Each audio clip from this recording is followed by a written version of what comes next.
Tonight, Nvidia reported the most profitable quarter in the history of the semiconductor industry.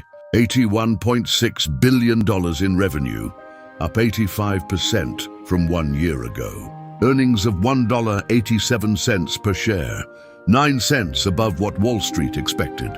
And guidance for the next quarter of $91 billion.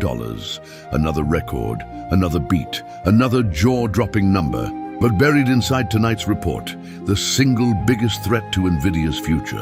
A $50 billion market it cannot touch, and a Beijing trip that changed nothing. Let me break it all down. First, the numbers in simple terms. Nvidia just reported fiscal Q1 of 2027 results. Revenue, $81.6 billion. That beats Wall Street's forecast by over $2 billion. Earnings per share, $1.87. Wall Street expected $1.78, beat by 9 cents. Gross margin, 75%. One of the highest gross margins of any large technology company in history. For context, for every dollar Nvidia generates, 75 cents is pure profit before operating costs.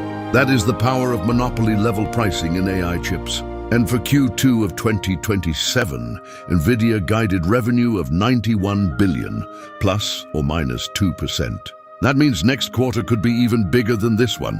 The growth is not slowing, it is accelerating. And our data center, the real engine of everything. Nvidia's data center revenue in Q1 hit $75.2 billion. That is 92% of Nvidia's total revenue from one single business unit. And it doubled year over year in 1 quarter.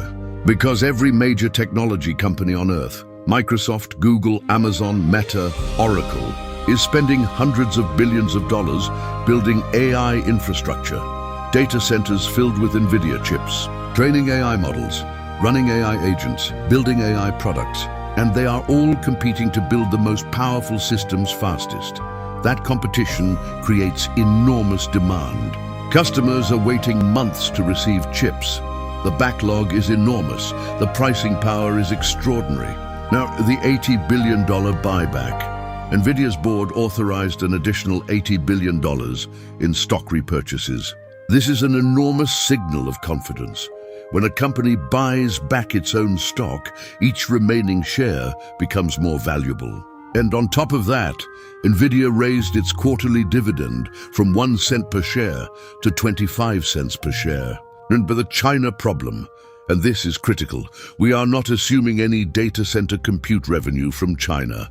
China represents the fastest growing AI chip market in the world, projected to reach $50 billion. But US export restrictions have locked Nvidia out of that market. The H200 chip requires an export license not yet granted. Jensen Huang was a last-minute addition to the Beijing summit last week. Investors hoped he would return with clarity. He returned with nothing. The $50 billion China market remains completely out of Nvidia's reach. This is the single biggest wildcard for the stock. If export restrictions ease, revenue could jump immediately. If restrictions tighten, Nvidia's growth becomes dependent on markets like sovereign AI programs in the Middle East. Europe and Asia are partially offsetting China. Saudi Arabia, UAE, Japan and India are all spending billions on Nvidia infrastructure. But $50 billion is a large gap to fill from elsewhere.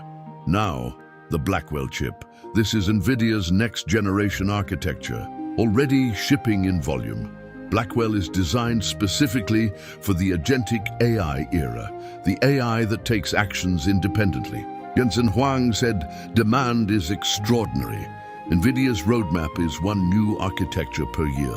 Finally, buy, hold or sell Nvidia right now. The bull case, $81 billion quarter, $80 billion in buybacks. The bear case, stock is already up massively, zero China revenue assumed. The smart approach, Nvidia's fundamentals have never been stronger, but the stock reflects most of that news. If you own it, hold. If you want to buy, wait for any pullback and watch China export control news closely. Do you own Nvidia stock? Comment below. Subscribe for US business and money news every week in simple language. See you tomorrow.